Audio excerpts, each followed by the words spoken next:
Shalom mga kapatid, maraming salamat po Sister J. So ito po tayo, talagang hindi po tayo pwedeng mag-say no to God pag binigyan po tayo ng task ng Panginoon. Amen. So bago po tayo magpakalayo-layo, sabay-sabay po muna nating basahin ang Ephesians 4, chapter 17 to 32. Amen. And po. And the Lord.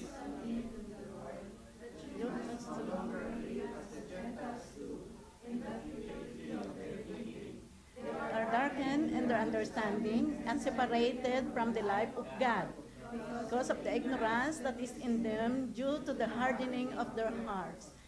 Having lost of sensitivity, they have given themselves over to sensuality so as to indulge in every kind of impurity, and they are all full of greed. 20, that however, it's not the way of the life, Lord.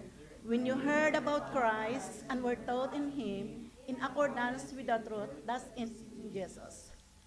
22, you were taught with regard to your former way of life, to put off your old self, which is being corrupted by its deceitful desires, to be made new in the attitude of your minds, and to put on the new self, created to be like God in true righteousness and holiness.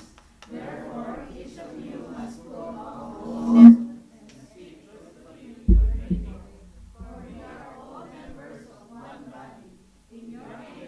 Do not let the sun still in.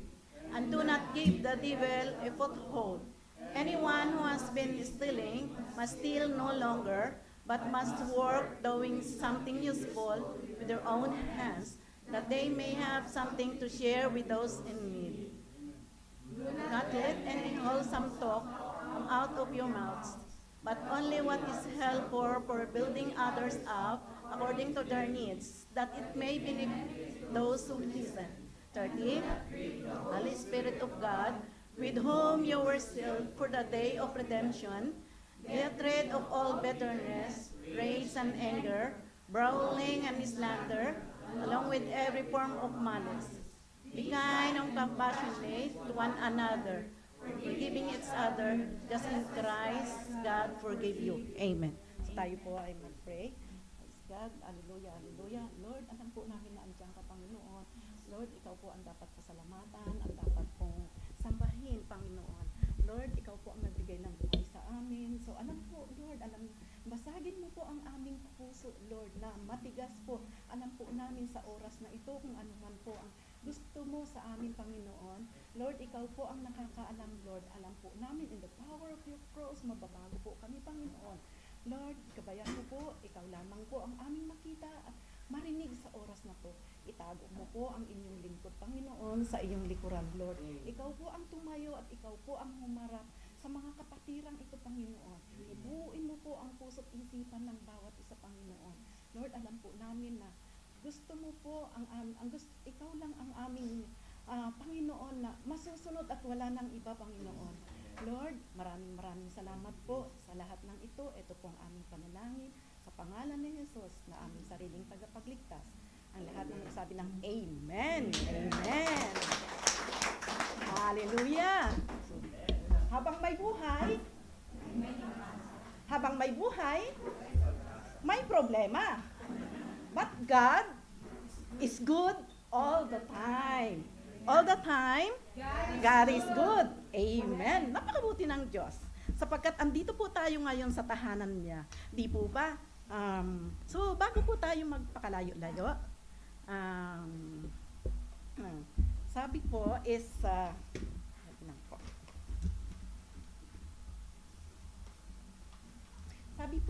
may isang magandang bagay na nagsasabing kung gaano ka kataas tumalon. Ngunit kung paano ka lumakad ng tuwid kapag tumama ka sa lupa. Makikita natin ito sa Olympics. Sample nga kay Yulo. Wala si Yulo natin, no? Wala siya. It's not just about the form in the air, ngunit higit na makikita kung papaano lumapag ang jumper. Well, the Christian walk is not how you excited, how you get, how you jump, but after the episode of excitement, how do you walk when you hit the ground? That is the theme of sections of the Ephesians. It is not just walk of the believers who are in Christ at kung ano tayo kay Kristo, but it's the walk of the believers, what we do, what we are, at kung sino tayo kay Kristo. Amen. So, meron po tayong konting story na, ayan po, sabi po yan is The Chains of Marcos. Makikita po namin natin yung style ni Marcos. Si Marcos ay nabubuhay lamang siya para sa kanyang sarili. He lied to get ahead at work. He cheated when it convenient. At kapag galit siya, alam ng mga tao kung paano siya iwasan. Matigas ang kanyang puso, mga kapatid. At walang pakialam kung sino ang masaktan. Basta, magawa niya ang gusto niya, makuha lang gusto niya, wala siyang pakialam. Ngunit, nagsimulang magbago ang buhay ni Marcos nang imbitahan siya ng kanyang kapatid na babae sa isang maliit na pagtitipon sa simbahan. Sa una, si Marcos ay nagpunta lamang para lamang ma-please ang kanyang ate. Kumisan ganun po ba tayo? Ngunit, ang mensahe nung araw na yon ay tumagos sa kanyang puso. Bakit po? Pakiramdam niya, siya yung pinatatamaan ng pastor. Binasa ng pastor mula sa Ephesians chapter 4, verse 17 to 32. Pinag-uusapan patungkol sa pagtanggal ng dating sarili na masama, mapanling lang, magagalitin, mayabang, at sabi pa, eto pa, yung topic is pagsuot ng bagong pagkatao na nilikha upang matulad tayo kay Kristo. Amen. Sa kauna-unahang pagkakataon, nakita ni Marcos ang kanyang sarili na malinaw. Nakita niya kung paano itinaboy ng kanyang galit ang mga tao. Nilayuan siya kasi sa ugali niya. Nakita rin niya ang kawalan ng laman sa likod ng kanyang kasinungalingan at naramdaman niya ang paghatak ng tawag na mabago siya. Maging ibang tao na siya, na siya'y mabago. Nang gabing iyon, nanalangin siya sa unang pagkakataon sa mga tao na hiniling niya sa Diyos na mabago. Hindi madali para kay Marcos. Still struggled. Sang umaga, napagbintangan siya ng isang niyang co-worker sa isang pagkakamali na hindi niya ginawa. Gusto niyang manigaw, manuntok sa galit. Pero sa halip, lumabas siya, bumuntong hininga, at nag-pray na sana bigyan siya ng pusong mapagpasensya. Amen. Unti-unti, nabago si Marcos. Nagsimula na siyang magsabi ng totoo, humingi ng tawad, ng sorry sa mga taong nasaktan niya. Nagsimula na siyang mag-encourage sa halip na manira. One day, his friend, yan, si Ryan, asked, "What happened to you, ma'am? You're not the same." Naging English na siya. May bago na rin, no? Hindi yung kasama. Marcos smiled and said, "I meet Jesus. I talk of the old me. And I'm learning to live new." Wow! Amen! Di po ba? Ang sarap ng pakiramdam kapag kaganon. So, eto po, ang title po natin, ang pag-uusapan po natin ngayon, so ating pong talakayin ang Ephesians 4:17-32. We're gonna finish chapter by chapter, all the way down to the end. So, ang ating pong title ngayon is, yung text post natin is Ephesians 4:17-32. Ang title po natin is New Life in Christ, yung bagong buhay kay Kristo. Amen. So, ang magiging topic po natin is put off the old self and put on the new self. Ayan po. So, amen. So, ngayon, Punta po tayo sa sa Ephesians. Basahin po natin. Paki-next lang po yung slides po natin. Ayan. Ayan po, new life, the new life in Christ. So, eto po, the futility of the Gentile mindset. So, Ephesians, yan po is ayan.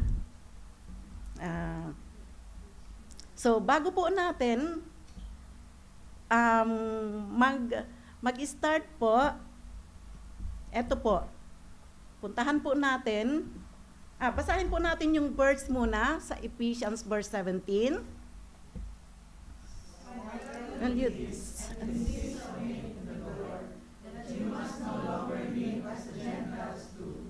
in the purity of their thinking. Amen. Para po malaman natin kung ano po yung meaning ng Gentiles. Next po, next slide natin. Yung meaning po ng Gentiles. Ayan. So, ayan po ang meaning ng Gentiles. In Greek, which means a race, as the same habit that is a tribe, speaks specifically a foreign or non-Jewish, one usually by implication, it's a pagan. Pagan or Gentile. Gentile means nation or people. It's a group of people. Amen po ba? So, Paul is using a Jewish term for unbelievers. The term Gentile is a group of the non-Jewish. So, you and I assume we're Gentiles. Tayo po ay Gentiles unless you have some Jewish blood in, meron po tayong dito, may mga blood ba ng Jewish sa atin? Kasi hindi na po imposible ngayon, di po ba? But, if you don't, so, like me, we're Gentiles. And obviously, the people that Paul who is even writing in Ephesians is largely Gentiles, and that is mean not necessary ungodly people. But term came to meaning unbeliever. So, yun po yung mga taong hindi po naniniwala sa Panginoon. So, that is the reason he did in the Jewish mind, because the Gentile had not received the word of God.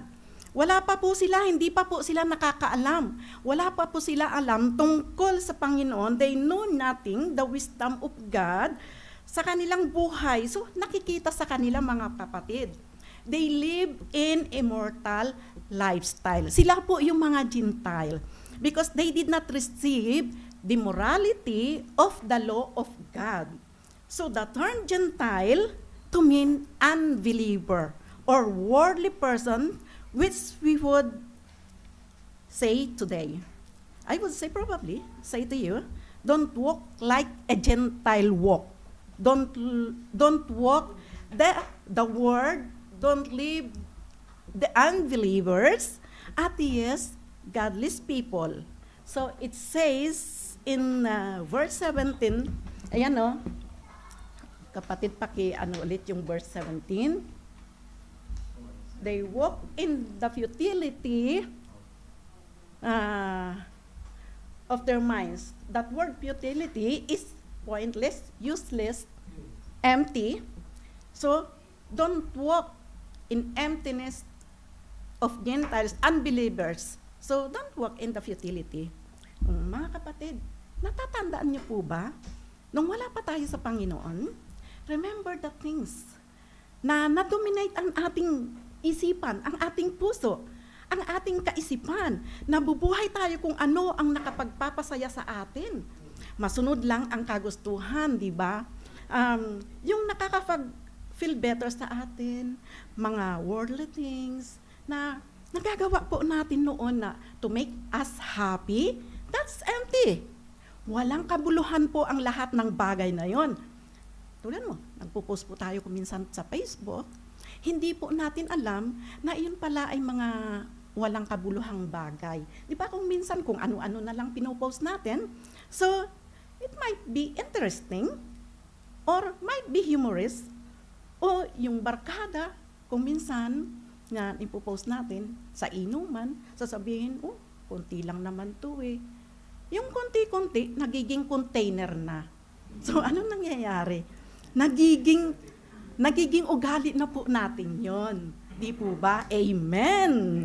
So, palakpakan muna natin Panginoon. So, in verse 17, ayun, let's proceed po sa verse 17. Himay-himayin po natin. Verse 17. 18 po, 18. Ayan. So, basahin, they are darkened in their understanding, separated from the light of God, because of the ignorance that is in them due to the hardening of their hearts. So, praise God. They become hardened. Tinutukoy ni Paul dito ang Gentiles. The mind of their Gentiles, they become deprived when you say no to God. So, you open the door of deterioration of your mind, of your life. So, what else happens now? Free ka na ngayon. So, you don't feel anything because you don't have the idea of God. Black out ka na ngayon. Wala ka nang iniisip. So, ngayon, yung mga masasama na hindi po natin, alam po natin na hindi na yun mali, hindi na sin. Kahit na yung bang tawag na ito, sumamba tayo sa ibang sa mga rebulto. So hindi na po natin alam kung tayo po ay blackout. Wala po tayong connection sa Panginoon. So ang nagiging kasalanan po natin is idolatry. That is sin. Malaking bagay, malaking kasalanan po 'yon. So pwede po nating tawag nito. So alamin po natin na kung paano po tayong mag-connection sa Panginoon. So, sabi nga, pwede pong paki-post po natin yung Romans 12:2, kapatid. Ayan of this word. Then you will be able to test and approve what God's will is, His good, pleasing, and perfect will. Amen. So, salamat po sa pagkakabasa. So, yun nga po, sa Tagalog version po is huwag kayong makiayon sa takbo ng mundong ito. Huwag daw po tayong makiayon sa takbo ng mundong ito. Amen. Mag-iba kayo sa pamamagitan ng pagbabago ng inyong pag-iisip. Maunawaan ninyo ang kalooban ng Diyos, kung ano ang mabuti, kalugod-lugod, at ganap na kalooban niya. Amen. Huwag tayong makiayon sa mundong ito, separated from the life of God because of ignorance is in them due to hardening of their hearts.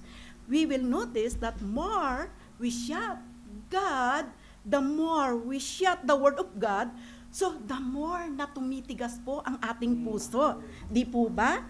Kung wala tayo, alam po natin na, kasi gusto nating gawin kung ano po ang gusto natin, so lalong tumitigas po ang ating puso. So sa verse 19 po, sabi po, himay-himayin po natin hanggang till the end of this Ephesians chapter 4. So 19 po, ayan po. Having lost all sensitivity, they have given themselves over to sensuality so as to indulge in every kind of impurity, and they are full of greed. So amen. So mga kapatid, nabasa niyo po yung Book of Romans, chapter 1. Di ba yung kanina na banggitin po na Paul already showed that was happened in the 21st century. It was happened during those times. The men are no longer for the opposite sex according to Scripture.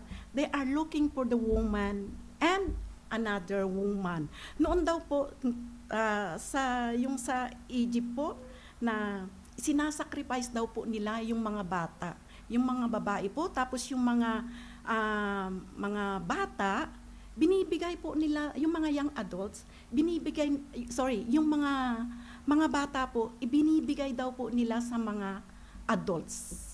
Para po, alam po natin na ibinibigay nila para gawan ng hindi maganda. So, yan daw po noon. So, ayan po, hindi ko na po yata pinano yung sa Romans 1:24-27. Basahin ko na lang po sa Tagalog. Sabi po is, kaya't hinayaan na sila. Ayan pala. Oh, praise God. Ayan po, basahin po natin.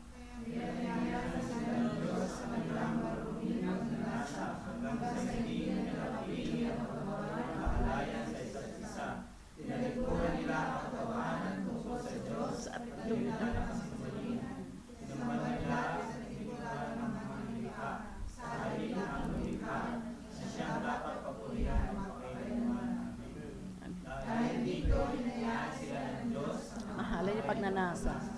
Ayaw nang makipagtalik ng babae sa lalaki ayon sa likas na kaparaanan.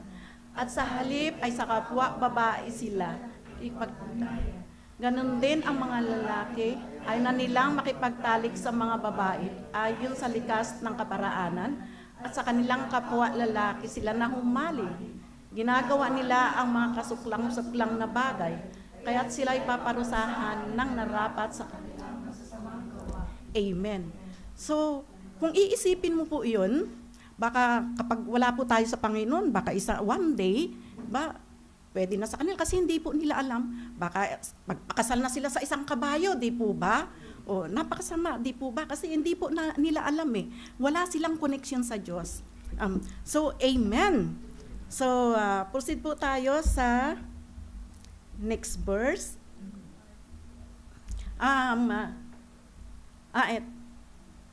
Ito po, sorry po, nasa 19 na po ba tayo? Kasi having loss of sensitivity, they have given, ito po yung kanina basa po natin, no? Themselves over sensuality so as to indulge. Yun po yung nabasa nating verse kanina. Ayun nga po, baka sila ay magpakasal na to every kind of impurity. They have given themselves over sensuality, not the callousness of the physical, but the callousness of their heart. Yung pong puso nila, na masyado na pong parang kinalyo, na imbis na, hindi po yung physical na kalyo ha, yung puso na kinalyo. For example, in rejecting God, what will happen kung nire-reject natin ang Panginoon? The sin, gaya po ng nabanggit ko kanina, is no longer sin. Hindi na po natin alam na iyon pala ay kasalanan na. So, yun nga, nabanggit ko kanina na yung time ng Egyptian, the women are sacrificed, the children are sacrificed, where immorality left and right. At may narinig pa po ako sa isang commentator, Greek influencer, yung mga bata noon daw po, rampant po yun eh, na sila po is, during that time, yung mga teenager boys, gaya ng nabanggit ko kanina, is namomolested by the adults. So, Jesus Christ, we need Jesus Christ to model as what? Humanity. Ang tunay na humanity po, ang alam natin ay, alam niyo po ba yung kantang, ako'y tao lamang? Pero siguro hindi niyo po alam yun kasi lumang kanta po yun eh, kay Leo Valdez. We're only human. Ako'y tao lamang. But that is not true humanity. That is not true humanity. The true humanity, Jesus lives 100% human. He was thirsty, he was betrayed, he cried out, but did not live according to the sinful nature. Amen. That's supposed to be the model of true humanity, si Jesus Christ. Amen. So, eto po, i-post pa po natin the futility of life kung wala tayo sa Panginoon. Alamin natin kung ano ba yun na wala sa the darkness o dark can in understanding. Siguro hindi po na ano yun. Ay wala po ba? Kung ang buhay mo is empty sa Panginoon, ano po ang andyan po sa buhay natin? darkened in understanding, alienated from God. Because of that, they are hardened in their hearts. So, unfeeling, uncaring ka ngayon, given over to sensuality. So, huwag po tayong lumakad sa dating tayo. Don't walk to that anymore. Ginawa na natin noon, so don't do that anymore. Alam na po natin, so huwag na po natin gawin. Amen. So, proceed po tayo, the new way of life in Christ. Ayon po kanina, the futility of the Gentile mindset, the new way of life in Christ. So, proceed po tayo sa the new way of life in Christ, verse 20. Mabilis po ba tayo? Sa verse 20 na po. Ano po ba yung ano? Next slide po.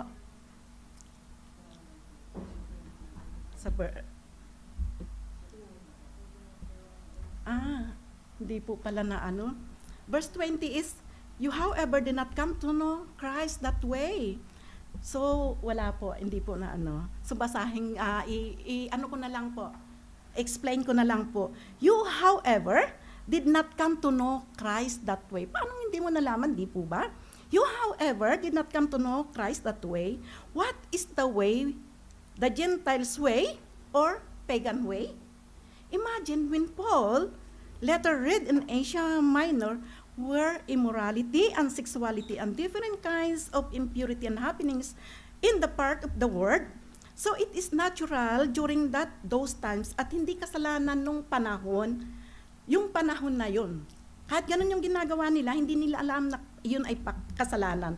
So, Paul trying to say, we are in Christ, you must live not a pagan way of life. Abandon it.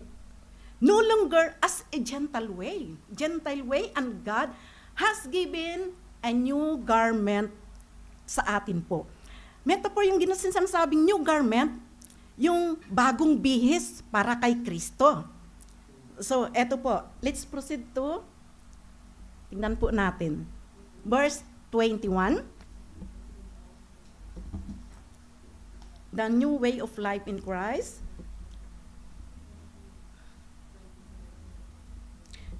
Surely you heard of him and were taught of him in accordance with the truth that is in Jesus. Hindi po na ano. So, now you were taught with regard to your former way of life to put our old self. We come to metaphor of garment, gaya ng nasabi ko kanina, in Christ our new outfit where exhibit the new habit will be formed as the old habit will gone. Yun po kanina. Paul taught with regards to your former way of life to put off, get rid of your old self which is being corrupted by deceitful desires. Amen.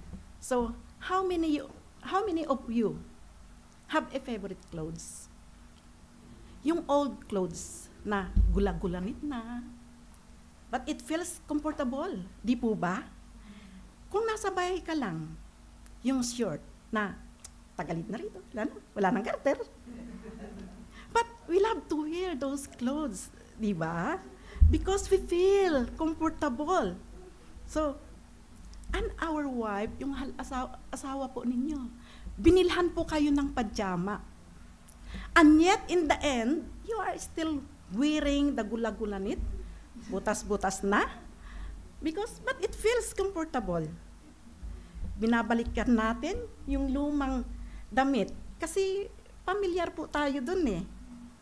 But Paul said, you have to put off your old self.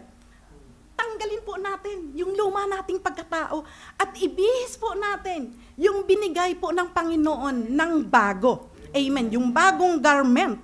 So, we have a new life in Christ. Pag isusuot po natin yon. Bakit? We have to put off and abandon the old self. Because it is being corrupted by deceitful desires. So it may downfall, parang spiral na po yan eh. Kung tayo po, mali po yung mga ginagawa natin, so parang spiral na po yan eh. Corruption, yung deceitful desires. So nagiging na po. So ano pang mangyari sa atin? Babagsak po tayo, di po ba? Katulad ng nabanggit po natin sa Romans 12:2 kanina, and be not conformed to this world, but be transformed by the renewing of your mind, that may prove what is good and acceptable and perfect will of God. So, binabago po ang isip, ang attitude natin. To change our life begins to change our mind. Unless we change our mind, our life will change. Amen? From darkened to lightened, Paul saying, to be made new in the attitude of our minds, we have to put the new self created by God in the true righteousness and holiness. Amen. Amen, mga kapatid. So, ayan po pala kaniputing of the old self. Also, sa Corinthians 5:7, basahin ko na lang po. Therefore, if anyone to Christ, he is new creation. The old has gone, the new has come. Amen. So, proceed po tayo, putting the old self. Ayan po. Lapit na tayong matapos, kayo mag-alala. Pero walang kainan to kasi until the end, abutin po tayo ng 10:00. Amen. Palapakan po natin ang Panginoon. So, proceed po tayo sa, ayan na, putting off the old self. Ayan po. A is putting away falsehood. Ano po ba yun? Mga kapatid, God is reminding all of us. He is giving a new garment. Put on, even you feel comfortable with that t-shirt before, you have to put the new self and put off the old self. That would be naked. Kasi, pag tinanggal mo yung old clothes at walang naipalit, so hubad po, di ba? Hubad po tayong lahat. Pero, that's why we have to put the new self, and new self is our life in Christ. The old has gone and the new has come. Amen. So, get rid of that. The old shirt, because the more you wear the old shirt, the more you go to that kind of way of life, like a Gentile's way or the pagan's way. The more you wear in Christ, the righteous of the new garments will create new habit. Makikita mo, magbabago yung buhay mo because of your new clothing in Christ, mga kapatid. Kaya binigyan tayo ng Diyos ng bagong garment. Amen po ba? So therefore, in verse 25, ayan. Therefore, it's obligatory to your neighbor, for we are all members of one body. So, ano po ba yung una nating tatanggalin? Ano po yung lumang pagkatao natin? Di ba? Lying, kasinungalingan, falsehood in general. Are we protecting a life that not in us? Example, ganito tayo sa church, di ba? Kung minsan, ganito ba dapat ang forma natin? So they will not look down on you. We are projecting something na hindi naman tayo yun di ba? Ayun ang iniisip natin na nagbibihis tayo ng ganito para maiiba tayo sa kanila. So, we are projecting something na hindi tayo yun. You are not lying in words, but you may projecting something that is not really you. Therefore, you must put off falsehood. And why? Very rampant daw noon yun, especially in Asia Minor, sa mga pagan, even the Jews. People, falsehood, lying to one another. So, Paul would say, stop. Stop lying to one another. Sabihin to po natin na tayo po ay nagsisinungaling sa bawat isa. If you're declaring something wrong, we feel po yun, di ba? Katulad niyan, may taxi po na, di ba, nahuli sa Pilipinas. Kasi nagdi-declare po siya. Yung meter niya, pinakita. Oh, eto, sabing ganon. Yung bill mo, yung meter mo, babayaran mo. Di po ba nagdi-declare po tayo ng mali? Sa mga nagtitinda, yung mga kiluhan nila, o eto, ang kilo mo, anin mo, ba't parang ang gaang? Because we declare something. Iyon po ay kasinungalingan. So, Paul would say, stop lying to one another. If you're declaring something wrong, we feel it, di po ba? So, we are wearing old garments. It will lead us to falsehood. Kumusta ang ating buhay, mga kapatid? Tayo ba ay falsehood? Tanungin po natin ang ating sarili. Falsehood ba tayo? We are lying one another? Sa Facebook, we are projecting something that is not true. Di po ba? In our social media, young people, the way they tell their stories, sugar-coated po eh. You know, all of us have potential to do that make ourselves look good. That we are no longer aware. Hindi po natin namamalayan na hindi na po pala maganda. We are projecting false image. Tayo, halimbawa, andito po tayo sa abroad. Kapag umuwi po tayo sa Pilipinas, kailangan bang ibang-iba tayo sa paningin nila? Kaya panay-panay ang hingi ng mga ng mga kamag-anakan natin. Picture ka lang sa di ba? Sa isang halaman. Wow! Siguro ang laki ng sweldo niya. Kaya please, padalhan mo naman ako. So, we are, falsehood. Tinatawag kasi we are projecting something na kahit nahihirapan tayo, sige pa rin. Hindi na alam na noodles lang sa sardinas inuulam natin, paulit-ulit pa yung ulam natin, di ba? So, that is falsehood, di ba? We just hiding a lot of things. It is a matter of time, sasabog ka. Kapag hindi mo po nailabas po yun. Ang buhay po is napaka-short po. Buhay natin because we cannot keep it. Hindi po natin maitago yan. Kailangan natin get rid of falsehood and keep on the truth. We are all members of one body. We can lie to one another. Your heart is my heart. Di po ba? Meron po akong kukwento. Ito po ay magkaibigan dalawa, si First Lady at saka si Second Lady. Sila po ay magkaibigan. Pero pag si Second Lady is nakatalikod, si First Lady kung ano-anong sinasabi doon sa kaibigan niya. So one day, kasi sa accommodation, kanya-kanya pong locker. So si First Lady, may locker din siya sa loob ng accommodation, meron po siyang salamin. So si Second Lady, nasa kasi bunk bed po, anong tawag doon? Sa second, siya, sa taas. So, eto po, dumating po si First Lady, nagsalamin. So, si Second Lady is nasa bed niya. So, yung salamin, straight din po sa likod niya. Ngayon, siyempre, hindi po niya masabi kung ano po yung, nasa loob niya. Kasi magkaibigan sila eh. Falsehood. Sabi niya, nakatalikod siya, ang ganda na niya, kasi nanalamin. Sabi naman ni Second Lady, ano nangyari? 3 rated. Nakita niya, sa likod niya. Akala siguro, porkit nakatalikod, hindi nakita. Diba? Ano masasabi po natin yun po? Kasi katalikod, inaambaan niya nakita niya, ayun. Kaya, falsehood po. Dapat po nating kausapin na maigi yung kapatiran po natin kung naman. Pero, wala naman po ganun dito. Praise God. Amen. Palakpakan po natin, Panginoon. So, proceed po tayo sa verse 26. Yeah, 26 to 27.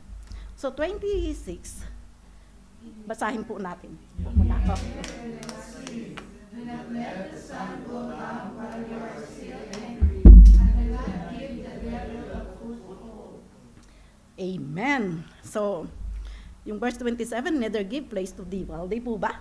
Ayan. Kasi parang kasama na po yan. So, the first example, take off your old self is, una po kanina is falsehood. Now, second one is those things that we have to take off, get abandoned is anger. The second one. So, there is a righteous anger, non-righteous anger. In your anger, do not sin. Do not let the sun goes down. And po. So, yan po. B is managing anger. Di po ba? Ito po yung topic natin ngayon. Managing anger. So, while you are still angry, do not give the devil as foothold. Ang devil talaga pag galit ka. Ayaw naman ng foothold. Ang gusto, metro-metro. Di po ba? Ayaw lang ng ganon. Ang gusto ng devil talaga mahaba yan. Metro-metro yan. Ayaw ng foothold. Na, yung ganyan lang. So, amen. Normally, this is applied to husband and wife, di po ba? Sabi, pag nagkatapuhan sila, yung husband and wife, sabi, sweetheart, o ano man tawag, Han, matutulog na tayo eh. Bati na tayo, o anong oras na? Ha? Manigas ka dyan. Sabi ko, kungot pa. Di po ba? Huwag na nating patagalin yung anger po natin. Kausapin na natin ang ating pong nagmamahal na asawa sa atin. Amen po ba? Huwag nating i-nurse yung yung anger po natin. Na pag sinabing bati na tayo, yes my dear, bati na tayo, di ba? Ang gaan ng kalooban. Huwag nating hintayin na bumaba ang do not let the sun go down. Huwag mong i-baby. Don't nurse it. Huwag mong palakihin. Huwag mong inares. Matulog ka na. Kasi pag galit ka, matulog ka na. Matulog ka na. Huwag mong inurse yung anger mo. Makakatulog ka ba? Masakit sa kalooban, di ba? Hindi ka ngayon makatulog. O baka ihihelo mo pa yung anger mo. Because it will grow, and it will lead you to the not like Christ. Alam niyo mga kapatid, dito din siguro sa church, kung minsan, nagsisikuhan ng ganun, sinasabing, yan, bugnutin yan eh. Diba? Yan, pero kapag araw na ng Sabado, hallelujah, hallelujah, pag nakita mo, hi brother, hi, kumusta ka na? Pero pulang-pula na siya. Kasi yung anger niya andun pa eh. Hindi pa po natatanggal. Kaya, wag na nating bigyan ng pagkakataon yung devil na yon. If you are angry, mga kapatid, you give the devil a foothold. Hubarin mo yan. Yung galit. Because the more angry, you're giving Satan to play with your emotions and mind. Amen? Nagpunta po tayo rito na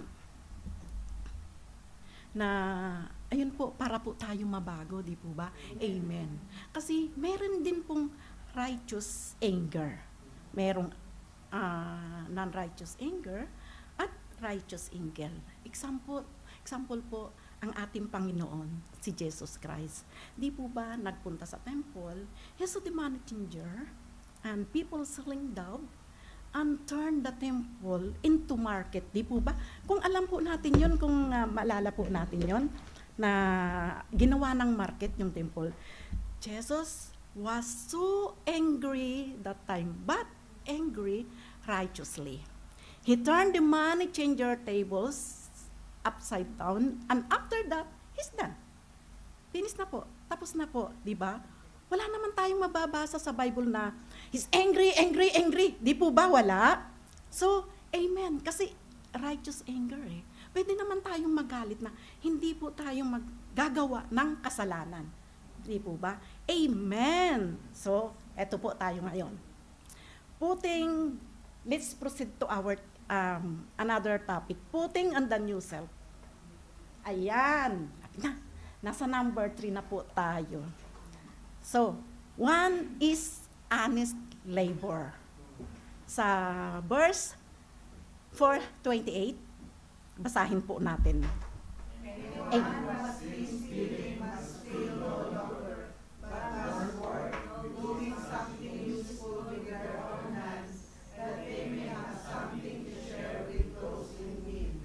Amen. So, ito po yung pangatlong dapat nating alisin. Take off the old. Stealing. Bakit? Uso ang nakawan eh. Halimbawa yung slave at masters. Oh, naiwan ni sir tong $2. Kasalanan niya eh. So, very rampant po during those times. Kinukuha na po, di ba? Hindi po binabalik. Yun po is stealing. Paul saying, must steal no longer. Put off. Put off. Ayun po ang sinabi, and must work. Doing something useful with his own hands. That may have something to share with those in need. Ayaw ng Panginoon na tayo ay lazy. Ayaw ng Diyos na tayo ay aasa lamang sa ibang tao. Di po ba? Yan po ang ayaw ng Panginoon.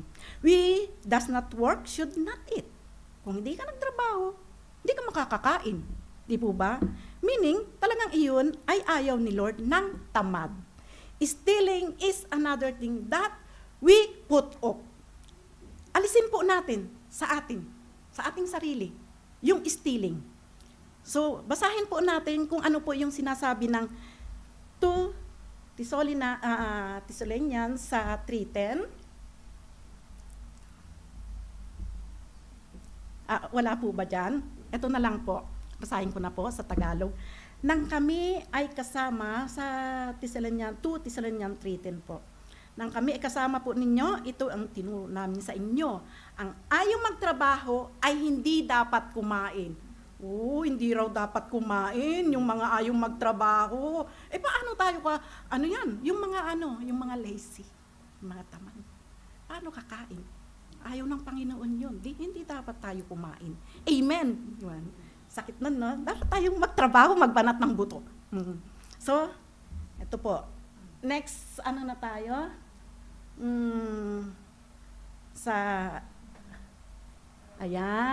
After honest labor. So, let's proceed po sa edifying speech. Amen. Yung, verse 29. Ayan, basahin po natin ng sabay-sabay. Do not let any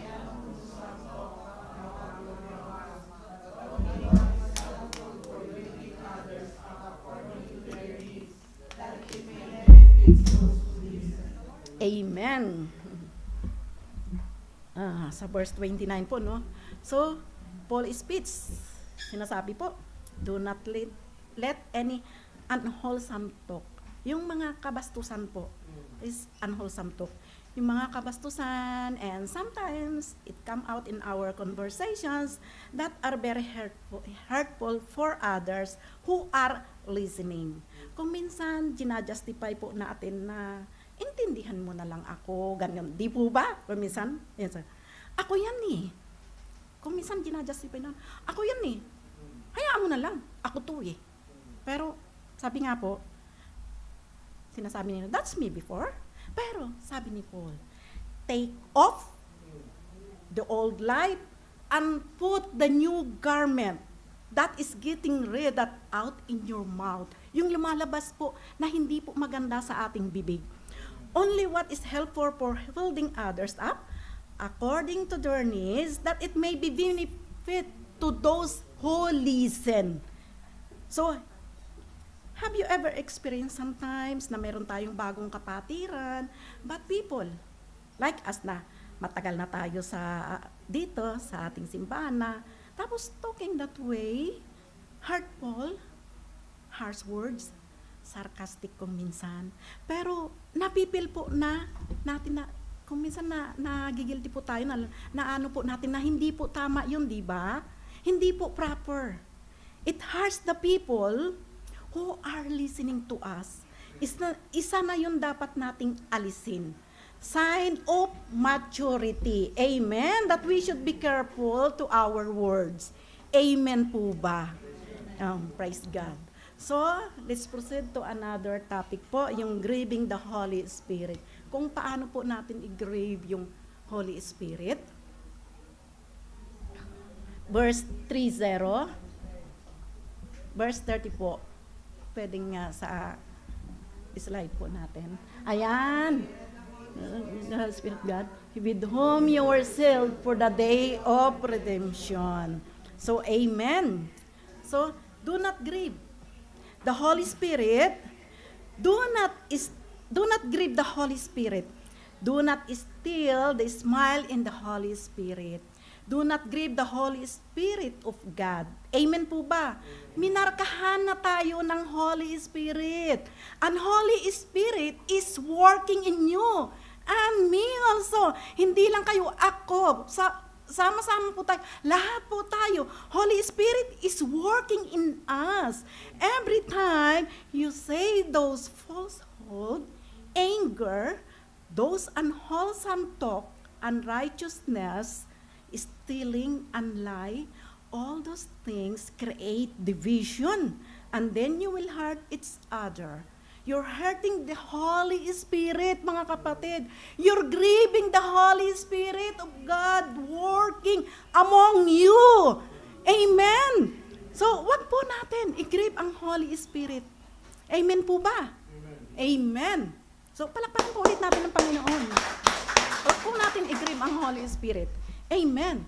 So, let's proceed ulit sa another, extending forgiveness. Tayo, extending forgiveness. Saya po niyan, kasi extending forgiveness. Sa verse 31 po.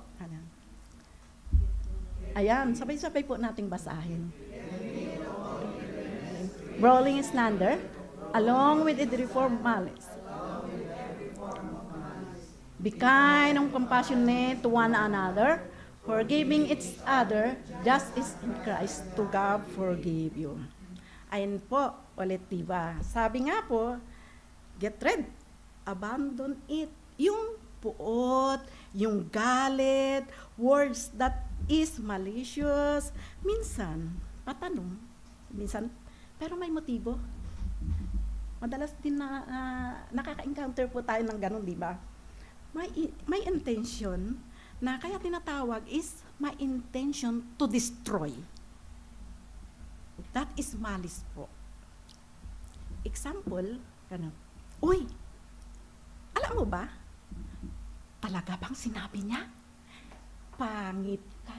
Oo, di ba? Malice yun. Nagde-destroy ka sa kapwa mo. Di ba? Bakit pa natin sasabihin yung ganun? Hindi na po natin kailangan. Sometimes, we don't realize that our words can be hurtful and may cause unintended harm. Get rid of everything or any form of malice. Alam na po natin kung ano yun, so huwag na natin pong gawin. Amen po ga? Get rid of all bad. Be kind and compassionate to one another.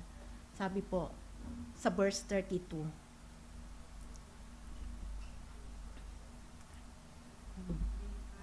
Ayan. Basahin po natin. Get rid of all bitterness, rage and anger, brawling and slander, along with every form of malice. Be kind and compassionate to one another, forgiving each other, just as in Christ that forgave you. Amen. So, ayun po, magpatawaran po tayo. Di ba, mga kapatid? Katulad niyan, nag-post sa Facebook, di lang naimbitahan, taktampo na agad. Sometimes, may comments po, di ba? My best friend. Sa Facebook yun, nakita mo, nabasa mo, pero hindi naman pala sila mag-best friend. Nabasa mo, nagtampo ka na agad. So, sinasabi nga, my best friend in life, pero hindi naman pala. So, isa po yun. There are many reactions, left and right. Di mo lang nabati sa Facebook, birthday niya, kasi you are busy. Then, so many things coming, kasi natabunan na, napatong-patungan na. So, forgiving each other, just in Christ, God forgive us. Kalimutan na po natin yun, na hindi naman po na, porkit hindi ka nabati, at hindi rin niya nakita, busy siya, napatong-patungan na. So, forgive those things. And then, don't nurse yung anger. Because that is forgiving the devil, the foothold. Katulad po kanina, don't nurse your anger. Picture your Satan. If you are nursing anger, isipin po natin, picture Satan in yourself. He is in your shoulder. Baka kaakbay mo pa nga eh. Kasi gumagawa ka ng hindi agad na, no? So, baka, oh, this is my body. Ba? Kasama ko to eh. Si Satan, inakbayan mo. So, yan. Eto, this is my body. Yes, yes, yes. Ganyan. Nung 2 months pa, sinabi rin niya, ganyan eh. So, ano pa? Yes, good. Inanurse po natin yung anger po natin. Then, lalabas kung halimbawa, ayun nga, na-picture mo si Satan, lagi mong kasama. So, ano po mangyayari sa atin? We have to put foot off, continuous po. Alisin po natin yung dating tayo. Ibihis po natin yung bago. Kasi binigyan na tayo ng Diyos ng bagong garment. Yung mga gula-gulanit, tapon na natin yan. Siguro pag ganun ang ganun, araw-araw, ano mangyayari sa atin? Magkakaroon po tayo ng mga ukay-ukay. Pintan natin yan. Okay? Tapon natin yan. Kasi araw-araw, papalitan po natin yung magandang damit na ipinigay ng Panginoon sa atin. Amen po ba? So, continuous po. Tanggalin yan. Pag halimbawa, papasok si kapatid, husband and wife. Oh, mali na naman yung suot mo. Sabi ni wife kay husband. Hubad! Now? Yes, hubad. Now, yan na naman yung t-shirt mo. Hubad. Ngayon, isuot po natin yung bagong t-shirt na ibinigay po ng Panginoon sa atin. Yung new self. Yun po ang ibig sabihin. New self. Take off the old one. Bis po natin yung bago. Amen. Praise God. So, halimbawa, kinabukasan, pasok tayo. Uy, bago. Lakad, no? Iba na tayo. Magtataka sila. Uy, iba na siya. Tapos ngayon, kung halimbawa, ikaw yung boss. Si boss, ibang-iba na ngayon na. Kasi hindi ka na maninigaw. Hindi ka na magagalitin. Ngayon, smiling pa. Abot hanggang tenga. Diba? Oh, praise God. Nakakataba ng puso, diba? Amen! Oh! So, isummarize po natin yung old ways at saka new habits. Ayan. Una, falsehood. So, speak truth. Sinful anger. Ayan. New habit, righteous anger. Stealing sa old ways, generous sharing, honest work. Uy, nababago na, no? Amen. Hallelujah. False language, helpful speech, bitterness, kindness. Ayun. Yung sa old ways, wrath, anger, clamor, loud cry, anxiety, slander, all malice. Lahat po yan, foot off. Alisin po natin sa pagkatao po natin. So, ipalit po natin to new habit. So, instead na bitterness, ayan kindness, forgiving one another. Mga kapatid, tayo po ay magmahalan. Amen. Mahal po tayo ng Panginoon.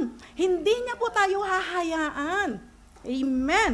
So, always replace the truth. Ayan nga po. So, in Christ, our new outfit, yan na po. Next po, slide natin. Ayan, let us wear our new outfit daily. Amen. In Christ, our new outfit, the new self will exhibit the more you put it on, the more you will display new style in our new life. Our new life. So, ayan po, in Christ, our new outfit will exhibit the new habits. So, yung conclusion po natin, Christian life is becoming holy. Amen. Solid Deo Gloria. Amen. So, tayo po ay tumayo para sa pray po tayo. Amen. So, tayo po tumayo. Pray po tayo. O Lord, hallelujah, aming Diyos na makapangyarihan.